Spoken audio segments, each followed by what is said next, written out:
देश भर में लॉकडाउन है, बावजूद इसके महाराष्ट्र के पालघर में लाठी डंडों से लैस सैकड़ों की भीड़ इकट्ठा हो जाती है। 2 साधुओं और उसके ड्राइवर को पीट पीट कर मार डाला जाता है। 16 अप्रैल को हुई इस मॉब लिंचिंग पर पूरा देश हैरान है।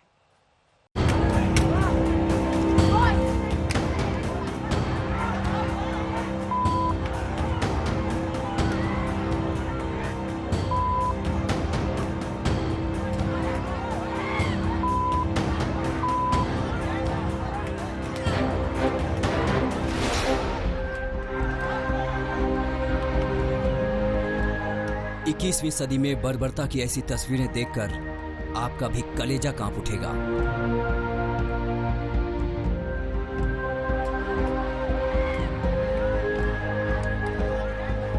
उन्मादी भीड़ के हाथ में लाठी डंडे हैं और सैकड़ों की ये भीड़ बस निहत्थे बुजुर्ग साधुओं को मारने पर उतारू है।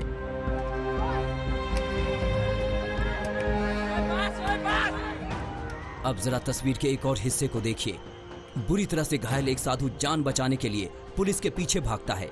लाठी डंडों से लैस भीड़ भी गेरुआ पहने उस बुजुर्ग शख्स के पीछे दौड़ती है।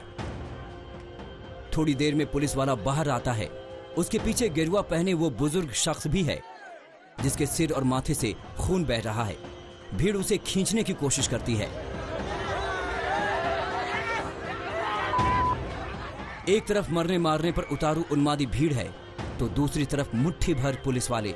लिहाजा भीड़ तंत्र यहां पुलिस तंत्र पर भारी पड़ता है और बुजुर्ग साधु एक बार फिर भीड़ के हत्थे चढ़ जाता है।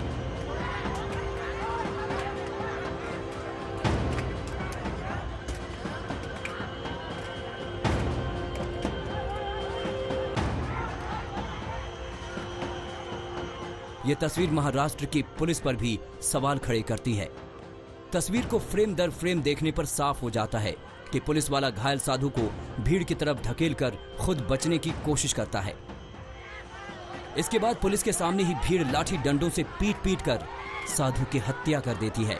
इस वारदात में 2 साधु और उनके ड्राइवर की भीड़ हत्या कर देती है। लकड़ी थी, इनके हाथ में कुछ बाकी के वेपन्स थे। वेपन यानी वो गांव में जो ये रहता है वो सब उनके हाथ में थे और पत्थर भी उनके पास थे। तो कुल्हाड़ी थी या जो काटने वाले, पेड़ काटने वाले इतर जो है वो भी उनके हाथ में थे। जो जिस तरीके से वो अटैक हुआ है, पुलिस वहाँ जब पता चला तो इमीडिएटली पुलिस वहाँ पहुँच गई थी। लेकिन पुलिस के गाड़ी में डालने के बाद भी वो लोगों ने फिर जोर से अटैक किया, जिसमें पुलिस भी जख्मी हो गए। जब हिंदुस्तान कोरोना के खिलाफ जंग लड़ रहा है और 3 मई तक देश में लॉकडाउन लागू है, वैसे में पालघर के गढ़चेन चले गांव में लाठी डंडों से लैस भीड़ सड़क पर कैसे आ गई, ये अपने आप में बड़ा सवाल है। भीड़ ने जिस निर्मम तरीके से निहत्थे गिरवाधारी बुजुर्गों और उनके साथ जा रहे ड्राइवर की हत्या की, वो पूरे देश को शर्मसार करने वाली है। भीड़ के हत्थे चढ़े साधु मुंबई के जोगेश्वरी पूर्व स्थित हनुमान मंदिर के हैं। दरअसल ये साधु मुंबई से सूरत अपने गुरु के अंतिम संस्कार में जा रहे थे, लेकिन लॉकडाउन के चलते पुलिस ने इन्हें हाईवे पर जाने से रोक दिया। फिर इको कार में सवार साधु ग्रामीण इलाके की तरफ मुड़ गए, जहां मॉब लिंचिंग के शिकार हो गए। पालघर में पुलिस की गाड़ी पर भी हमला हुआ। उसे भीड़ ने पलट दिया और जमकर तोड़फोड़ की। 3 लोगों की मॉब लिंचिंग में पुलिस ने 101 लोगों को हिरासत में लिया है। मामले की जांच जारी है। साहिल जोशी, मुंबई, आज तक। साधु की हत्या पर सियासत गर्मा गई है। बीजेपी ने उद्धव सरकार पर सवाल उठाया कि महाराष्ट्र में ये क्या हो रहा है। वहीं उद्धव ने कहा है कि आरोपी पकड़ लिए गए हैं और कड़ी से कड़ी सजा उन्हें दिलाई जाएगी। पालघर में साधुओं की हत्या के बाद महाराष्ट्र में सियासी भूचाल आ गया है। बीजेपी नेता और पूर्व मुख्यमंत्री देवेंद्र फडणवीस ने महाराष्ट्र की कानून व्यवस्था पर सवाल उठाए हैं। उन्होंने पालघर हत्याकांड की उच्च स्तरीय जांच की मांग की है। इस प्रकार से पुलिस ने इसमें रोल किया है, क्या पुलिस पर कोई दबाव है कि इस प्रकार से लोगों को एक्ट करने दिया जाए, इसका भी जवाब मिलना चाहिए। और इसलिए मुझे लगता है कि इसकी हाई लेवल इंक्वायरी करते हुए कड़ी से कड़ी कार्रवाई की जाए। बीजेपी प्रवक्ता संबित पात्रा ने इस घटना का वीडियो ट्वीट करके महाराष्ट्र सरकार और पुलिस पर सवाल खड़े किए हैं। महाराष्ट्र के पालघर का एक और वीडियो आया है। हृदय विदारक बेबस संत पुलिस के पीछे अपनी जान बचाने के लिए भाग रहा है और ऐसा साफ दिख रहा है कि पुलिस न केवल अपनी जिम्मेदारी से पीछे हट रही है, बल्कि ऐसा लगता है कि बेचारे संत को भीड़ में धकेला जा रहा है। ये महाराष्ट्र में क्या हो रहा है? पूर्वी दिल्ली से बीजेपी सांसद और पूर्व क्रिकेटर गौतम गंभीर ने भी इस घटना को शर्मनाक बताते हुए कानून व्यवस्था पर सवाल उठाया है। इंसान के भेष में जानवरों ने इस अमानवीय, असम्य और निंदनीय काम को अंजाम दिया है। इन लोगों ने 3 लोगों की जान ली, यहां तक कि 70 साल के असहाय बुजुर्ग की बात भी नहीं सुनी। जो हुआ शर्मनाक था। पालघर हत्याकांड के बाद उद्धव सरकार दबाव में है।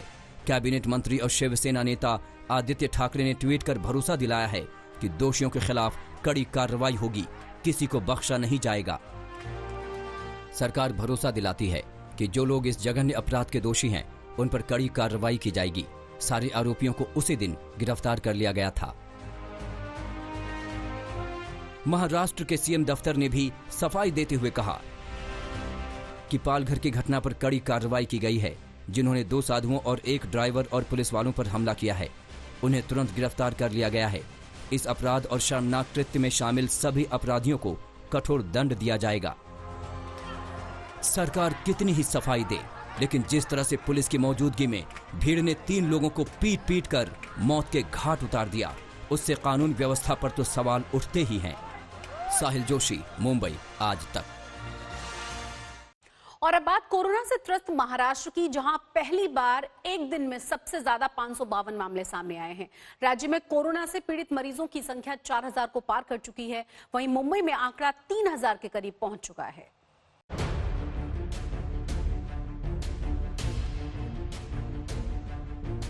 महाराष्ट्र देश में सबसे ज्यादा प्रभावित राज्य है, जहां शनिवार को एक दिन में कोरोना के सबसे ज्यादा केस सामने आए। बीते 24 घंटे में महाराष्ट्र में कुल 552 नए मामले सामने आए। इसके बाद कुल पॉजिटिव केस 4200 तक पहुंच गए हैं।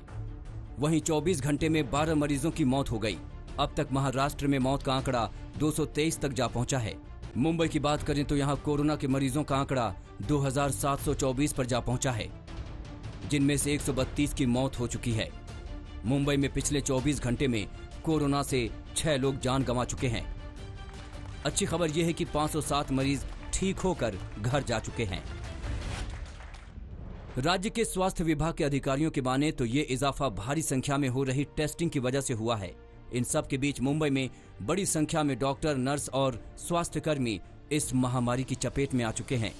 डॉक्टरों के मुताबिक इसकी एक बड़ी वजह पीपीई किट की कमी थी, और फिर जब किट मिली तो उसे पहनने की ट्रेनिंग देने का भी वक्त नहीं था। हॉस्पिटल में कौन सा केयर लेना चाहिए, ये उनके लिए ट्रेनिंग होना बहुत जरूरी है। अगर ये नहीं रहेगा तो थोड़ा बहुत कहाँ 19-20 भी हो गया तो उसकी वजह से ये इन्फेक्शन स्प्रेड होने का खतरा पैदा हो सकता है। और ये वजह हो सकता है कि इतने सारे हॉस्पिटल्स में स्टाफ, डॉक्टर स्प्रेड हुआ है और ये थोड़ा बहुत हॉस्पिटल सील हुआ है। हॉस्पिटल के संक्रमित स्टाफ की संख्या पर गौर करें तो मुंबई में वोकहार्ट अस्पताल के 52, जसलोक के 21, भाटिया के 35, ब्रिज कैंडी के 8, केईएम के 8, साइन के 18, सुश्रुत के 8, स्पंदन के 2 और बॉम्बे हॉस्पिटल के 6 स्टाफ शामिल हैं। इनमें से कई अस्पताल सील कर दिए गए हैं, जिससे समस्या और बढ़ गई है। इससे बात ये भी सामने आती है कि जब सबसे ज्यादा मरीजों को हॉस्पिटल बेड्स की जरूरत है, लेकिन क्योंकि इतने हॉस्पिटल इन्फेक्ट हो चुके हैं और उनके स्टाफ के हॉस्टल्स तक ये इन्फेक्शन पहुंच चुका है, मुंबई में अस्पतालों को अपने वापस ड्यूटी रिज्यूम करने पे दिक्कतों का सामना करना पड़ सकता है, क्योंकि जब तक कोविड-19 पूरी तरह से कंट्रोल में नहीं आएगा मेडिकल स्टाफ के, तब तक ये फैसिलिटीज शुरू नहीं हो पाएगी। चूंकि मुंबई समेत महाराष्ट्र में कोरोना का संक्रमण अभी बढ़ रहा है, जिससे लगातार नए मरीज आ रहे हैं, ऐसे में सरकार से अपील की गई है कि वो स्टाफ को भले ही क्वारंटीन में भेज दे, लेकिन अस्पतालों को सील न करे। मुंबई में मुस्तफा शेख के साथ आज तक ब्यूरो। दिल्ली में कोरोना पीड़ितों की तादाद 2000 के पार हो चुकी है। जहांगीरपुरी के बाद अब तुगलकाबाद एक्सटेंशन में लोग बड़ी तादाद में संक्रमित हुए हैं। यहां 39 लोग कोरोना पॉजिटिव पाए गए हैं।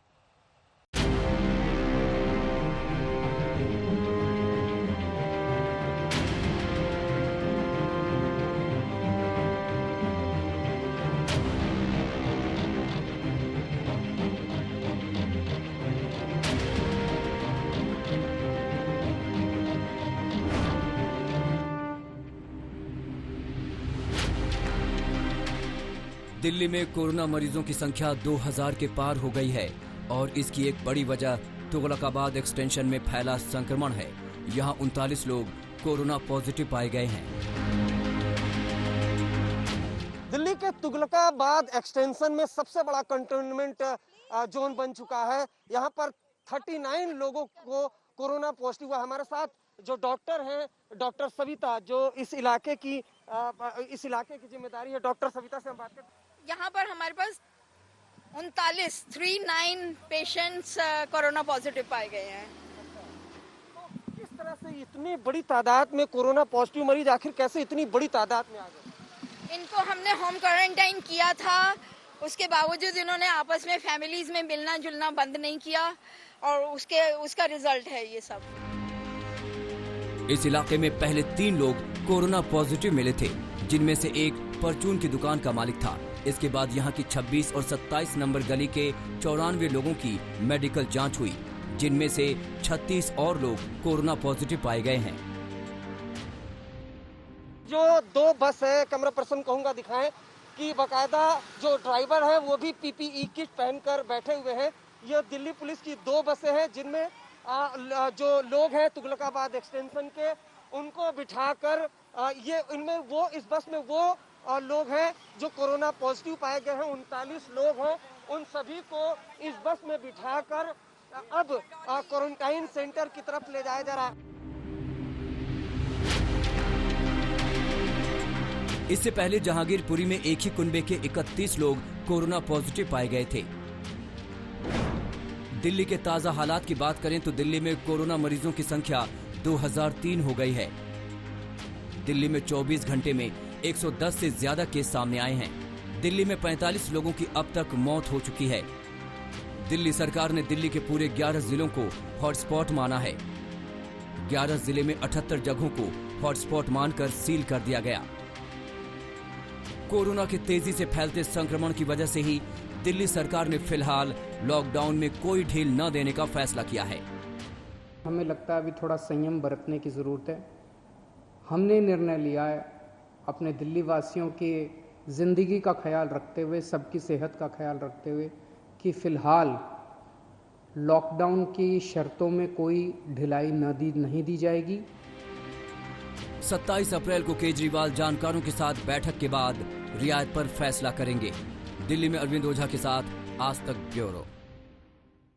तबलीगी जमात के मुखिया मौलाना साद को लेकर क्राइम ब्रांच ने अपने रुख में थोड़ा बदलाव किया है। क्राइम ब्रांच ने पूछताछ से पहले मौलाना साद को अपना कोरोना टेस्ट कराने के लिए कहा है।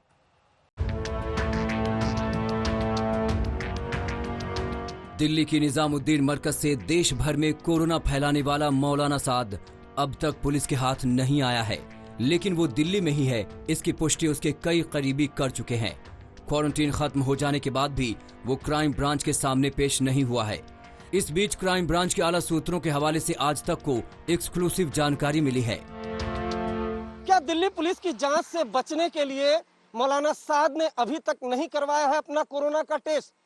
आज तक को दिल्ली पुलिस के सूत्रों के हवाले से जो खबर मिली है उसके मुताबिक मौलाना साद ने अभी तक किसी भी दिल्ली के सरकारी अस्पताल से अपना कोरोना का टेस्ट नहीं करवाया है। शायद यही वजह है कि दिल्ली पुलिस क्राइम ब्रांच ने मौलाना साद को मैसेज भिजवाया है कि वो दिल्ली के किसी सरकारी अस्पताल से बहुत मुमकिन हो तो एम्स अस्पताल से कोरोना का टेस्ट करवाए। टेस्ट की रिपोर्ट क्राइम ब्रांच को दी जाए, उसके बाद ही क्राइम ब्रांच मौलाना साद से आगे की पूछताछ करेगी। मौलाना साद अब तक अपने वकीलों के जरिए ही क्राइम ब्रांच से संपर्क कर रहा है, लिहाजा दिल्ली पुलिस ने उसके वकीलों के मार्फत उसे ये संदेश भिजवाया है कि पूछताछ से पहले वो अपना कोरोना टेस्ट करवाए। वहीं सवाल ये भी है कि पुलिस की जांच से आखिर मौलाना साद क्यों भाग रहा है? क्राइम ब्रांच के अफसरों ने बताया कि दिल्ली पुलिस ने ही ईडी को चिट्ठी लिखी थी कि मरकज से जुड़े फंडिंग की जांच हो। इसके बाद ईडी ने साद के खिलाफ मामला दर्ज कर लिया। ऐसे में चारों ओर से शिकंजा कसता देख मौलाना साद तरह तरह के बहाने बना रहा है। हालांकि उसकी अकड़ ढीली पड़ गई है और इसकी गवाही 19 अप्रैल को जारी उसका ऑडियो संदेश दे रहा है। इस वबा से निपटने के लिए ज़रूरी है कि दावत व तबलीग से वाबस्ता अफराद जहाँ कहीं भी हैं और ज़िला की इंतज़ामिया और हुकूमत उनको टेस्ट करने या क्वारंटाइन करने के लिए ले जाना चाहती है तो इंतज़ामिया का इसमें पूरा ताउन करें, इंतज़ामिया का पूरा साथ दें। किसी भी बीमारी का इलाज करना इंतहाई ज़रूरी है। जमातियों के सहयोग करने का उपदेश देने वाला मौलाना साद खुद जांच में सहयोग नहीं कर रहा है। यही वजह है कि मरकज ने अपने बैंक अकाउंट्स की डिटेल अब तक क्राइम ब्रांच के साथ साझा नहीं की है, जबकि उसे 2 नोटिस भेजे जा चुके हैं। अरविंद ओझा, दिल्ली आज तक। वैसे तो कोरोना के समय में गरीबों और दिहाड़ी मजदूरों की परेशानियों की कई कहानियां हैं, लेकिन अब हम आपको दिल्ली में एक ऐसे शेल्टर होम में लेकर चलते हैं जहां अपनापन बसता है, जहां भारत के लोग मिलकर कोरोना की चुनौती से लड़ रहे हैं। गाजीपुर के सर्वोदय कन्या विद्यालय में हम इस समय पहुंचे हैं क्योंकि दिल्ली में जितने भी सरकारी स्कूल हैं उन्हें इस तरह की शेल्टर होम्स में कन्वर्ट किया गया है, वहां पर लोगों को लाया गया है। यहां पर जैसे कि बाहर सूचना थी, कुल 380 लोग फिलहाल यहां पर रह रहे हैं।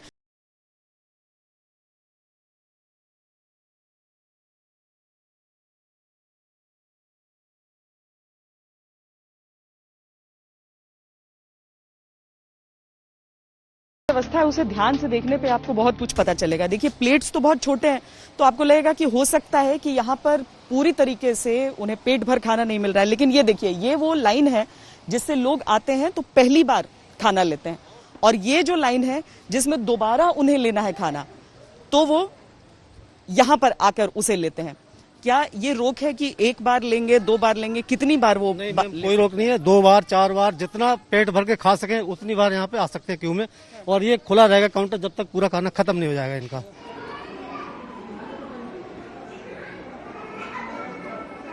तो दिल्ली सरकार के जो स्कूल हैं उन्हें परिवर्तित किया गया है एक तरह से इस आश्रम में। आप लोग कहाँ रहा करते थे? नखलऊ में। नहीं तो यहाँ दिल्ली का पंजाबी बाग में। पंजाबी बाग में। तो वहाँ से छोड़ के निकले थे कि घर जाएंगे? घर जाएंगे इसलिए आए थे। ये आपको कितना महीना? 7 महीने गर्भवती हैं ये। यहाँ पे जब आप लोग निकले होंगे घर जाने के लिए पहले? हाँ, सुबह निकले थे वही 8-9 बजे के बीच में। आपको लगा था ये 7 महीने गर्भवती? अब जब सब जाने लगे तो हम भी कहे क्या करूँ अकेले आए, तो निकल गए, इसलिए हम सोचा निकल जाएंगे। तो इधर से उधर टाइम ही नहीं आया, बस नहीं मिली, तो फिर वहाँ से आए फिर यहाँ पर। तो यहाँ पे खाना पीना सब व्यवस्था है? ठीक है जी, मिल रहा है, सारी व्यवस्था मिल रही है।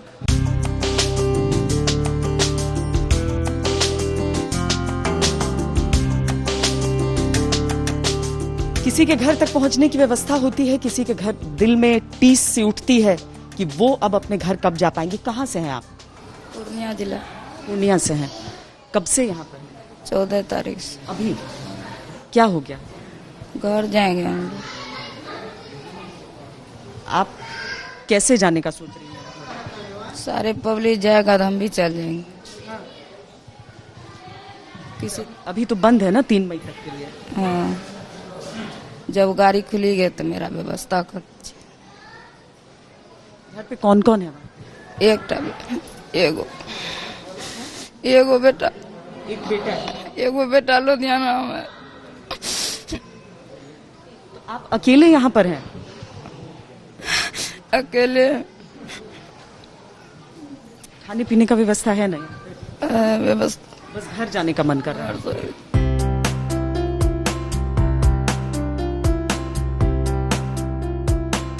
आप कहाँ के? हम फरीदाबाद रहते हैं, बिहार मेरा घर है। अच्छा, जाना चाहते घर। तो यहाँ कैसे आए? भुतला आ गए हम। अब मतलब लॉकडाउन के बाद ही आप घर जा सकते हैं? हाँ। घर में किसी से बात हुआ था? नहीं। मेरा फोन नंबर कुछ नहीं है हमारे पास। आपके पास नंबर नहीं है किसी का? घर में किसी को नहीं पता है कि आप कहाँ हैं? नहीं, यहाँ पे ज्यादा नहीं है, सिर्फ ये अकेले हैं जो अपने घर से बिना बताए हुए चले आए। घर से निकले हुए थे तो ये घर पे किसी को बता के नहीं आए थे। फिर इनको लेडीज का खूब यहाँ पे ध्यान रखा जाता है। हाँ, पूरा ध्यान रखा जा रहा है लेडीजों का। यहाँ पे लेडीजों का, हम दिल्ली सिविल डिफेंस से हैं, लेडीजों का प्रॉपर तरीका से ध्यान रखा जा रहा है। नहीं तो कहीं यहाँ से पूरा सब पूरी फुल सेफ्टी है इन लोगों के लिए। नहीं कहीं आने दिया जाता है, नहीं कहीं इन लोगों को जाने दिया जाता है। बस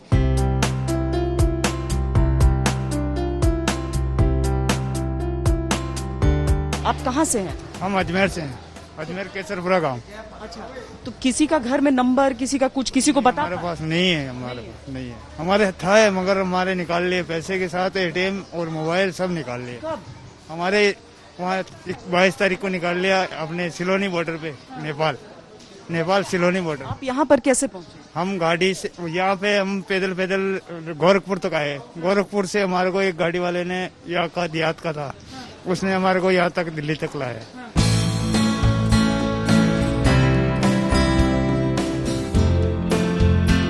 तो कैंप में हम हर जगह ये तो देख रहे हैं कि दूरी की व्यवस्था की गई है, लोग सो भी एक दूसरे से दूर रहे हैं, खाने पीने के लिए आ रहे हैं। लेकिन फिर भी यहाँ पे एक समस्या तो ये रहती होगी ना, कहीं किसी को लक्षण हो जाए तो आप लोग क्लोजली मॉनिटर कर रहे हैं? हाँ, हम रेगुलरली उनका स्क्रीनिंग कर रहे हैं मॉर्निंग आवर्स में, क्योंकि थोड़ा यहाँ पर एक्सपोजर धूप ज्यादा होती है, तो मॉर्निंग में स्कैनिंग करते हैं। और वैसे कोई ऐसे सिम्टम्स होता है तो उसको हम रेफर कर देते हैं। अभी तक कोई कोरोना का पेशेंट नहीं आया। बाकी हर दवाइयाँ नॉर्मल चीजों के लिए हर मेडिसिन है हमारे पास। माइनर एलिमेंट्स में हम लोग ट्रीटमेंट दे रहे हैं लोगों को।